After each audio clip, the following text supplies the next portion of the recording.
तेजस्वी जी दोनों मिलकर कर रहे हैं। कल भी शायद जाएंगे, वो कल भी है। तो इस प्रकार से अभियान शुरू हो चुका है।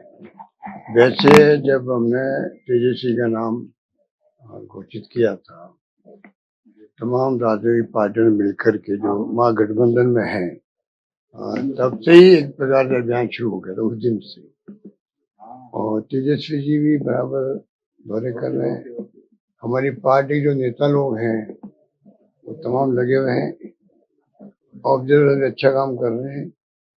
और दूसरा जो है, राहुल गांधी जी की यात्रा शुरू हुई थी 16 दिन की, तो उसके बाद में जो टेम्पो बना, एक नेगेटिव क्रिएट हो गया। भाई ये किस प्रकार का, 20 साल हो गए उनको सरकार में, 20 साल हो गए।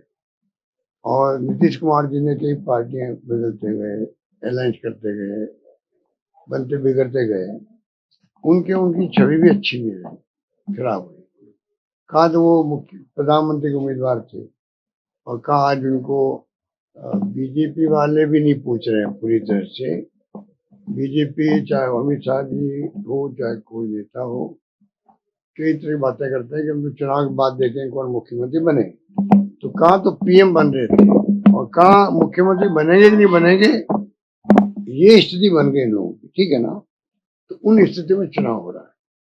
यही बात है कि इनके पास धनबल का बहुत बड़ा इनके पास खजाना इकट्ठा हो गया है।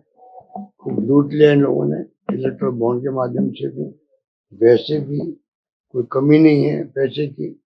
वो प्रयोग देखा हमने इनका महाराष्ट्र के अंदर भी, कोई कल्पना नहीं कर सकता जो पैसा बढ़ा वहां पर। और चुनाव कैसे जीत गए एक तरफा, ये पूरे देश को आश्चर्य होगा। हार जीत की अलग बात है, पार्लियामेंट में हम लोग जीते थे, और 3-4 महीने बाद में जो वहां पर सफाया होगा सब पार्टियों का, ये तो पूरे देश के लोगों को विश्वास नहीं हुआ, पूरे देश के लोगों को। हरियाणा के अंदर माइक्रो मैनेजमेंट कर लिया हम लोगों ने, चलो भाई मान लेते हैं कुछ किया होगा, बराबरी पे आगे, लगभग पॉइंटों में फर्क था। पर महाराष्ट्र की तो हार जीत एक अजीबा है, मतलब एक प्रकार से रहस्य बना हुआ है। तो ये जो राहुल जी का अभियान शुरू पहले हो गया टाइमली, और मैं समझता हूँ कि लोग, बिहार के लोग पॉलिटिकली बहुत समझदार होते हैं। एक शुरू से मान्यता पूरे देश के लोगों की है कि बिहार में पॉलिटिकल छूट होती है अलग तरह की। उम्मीद करते हैं कि वहाँ बैकवर्ड भी है, ईबीसी वाले भी हैं। ईबीसी का घोषणा पत्र एक प्रकार से राहुल जी ने वहां पे जारी करवाया है।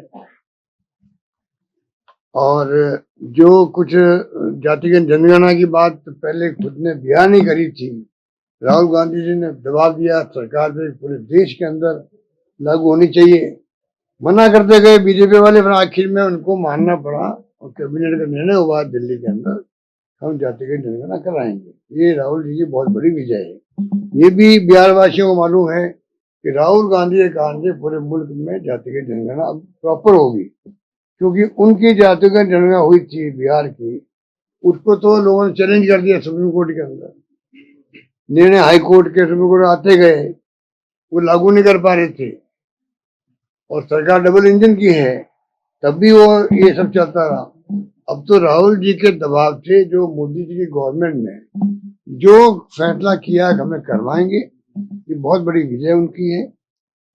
सब जातियां उम्मीद कर रही थी कि एक बार 1931 में हुई थी, 31 के बाद में कभी नहीं हुई। तब कम से कम एक आ गया मामला, तब मालूम पड़ेगा भाई कौन जाति कितने लोग हैं। तो जो स्कीमें बनेगी भारत सरकार की, विभागों की या राज्यों की, तो एक साइंटिफिक वे से बन पाएगी। तो एक अच्छा फैसला हो गया। ये तमाम बातें आपके मैं इसलिए बोल रहा हूँ कि बिहार के चुनाव में एजेंडे के अंदर नेगेटिव के लिए ये काम आ रही है। लोगों में ये डिस्कशन होता है गांव-गांव में, और कस्बों के अंदर, शहरों के अंदर, आपस के अंदर। मैनिफेस्टो आया परसों 28 को, कल ही।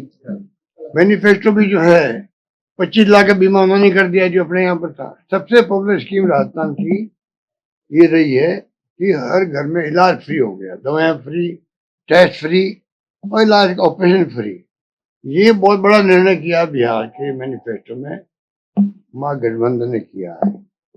तो मैं समझता हूँ कि एक मैसेज गया है।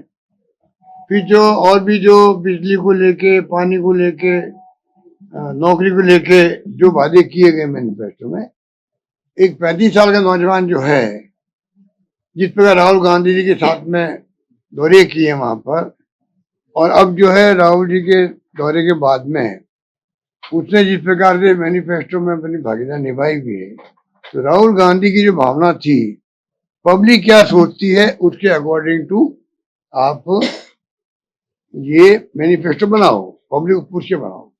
वो स्थिति बन चुकी है, उसी में ये वहां पर मैनिफेस्टो बना है और उसका बड़ा इम्पैक्ट रहेगा तमाम स्कीमों का।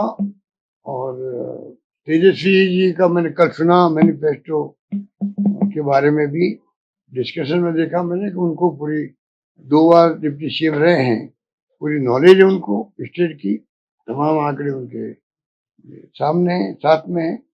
और वो मैं समझता हूँ कि मजबूती के साथ में ये चुनाव जो है दंगल, क्योंकि किसी ने ठीक कहा है कि ये तो चुनाव होता है लोकतंत्र के अंदर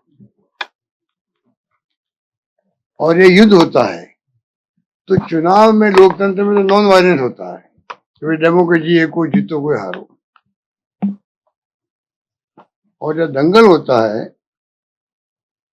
संघर्ष होता है, वहां क्या होता है, वायलेंस होती है, वायलेंस युद्ध की तरह लड़ रहे हैं, क्योंकि इनका विश्वास है नहीं डेमोक्रेसी के अंदर। युद्ध की तरह ये इनके प्रकार साम दाम दंड भेद, उसके माध्यम से चुनाव कैसे जीते हैं, ये उनकी थ्योरी है पूरे देश के अंदर। धर्म के नाम पर कर दिया, हिंदू धर्म, क्या बाकी लोग हिंदू धर्म के लोग नहीं है क्या? आंकड़े बताते हैं कि कोई ये जो इनके परसेंटेज आ रही है वोटों की, वो 40 से नीचे आ रही है। तो 100 वोट पड़ते हैं पोलिंग, उसका एक बार 31% आ गया, एक बार 36% आ गया, एक बार 37% आ गया, ऐसे तो आ रहे हैं। इसका मतलब 70% का लगभग तो लोग खिलाफ वोट दे रहे हैं इनके। पर किस बात से घमंड कर रहे हैं लोग? ये चाहिए डेमोक्रेसी के जो संविधान की मूल भावना है उसके अंदर चले।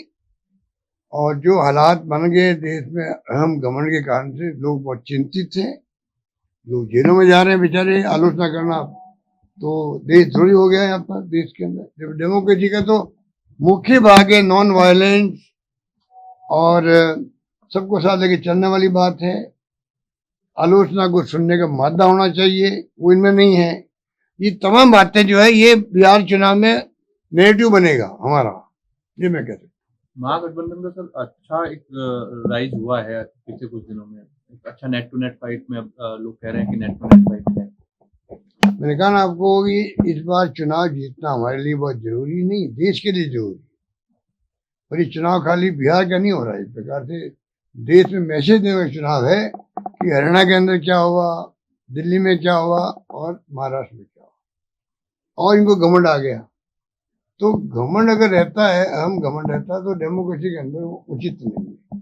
मैं मानता हूँ अब इनको एक 20 साल के बाद में बदलाव चाहिए, बिहार को बदलाव होना चाहिए और पूरी ताकत लगाएगी महागठबंधन। तमाम महागठबंधन के पार्टनर हैं, सब एकजुट हैं, लोग लगे हुए हैं और हम लोग कामयाब होकर आएंगे। फसल खराबे का मुआवजा नहीं मिल रहा, आपने भी कल क्या करें, इनका मुख्यमंत्री पत्र लिख दिए, बार बार याद दिला रहे लोगों को। हम लोग 22-23 का मुआवजा नहीं मिला है। भरतपुर के लोगों को आते हैं, वो भरतपुर के लोग भी आते हैं, जोधपुर डिवीजन के लोग आते हैं कि वहां भी 23 का मुआवजा नहीं मिल रहा है किसानों को।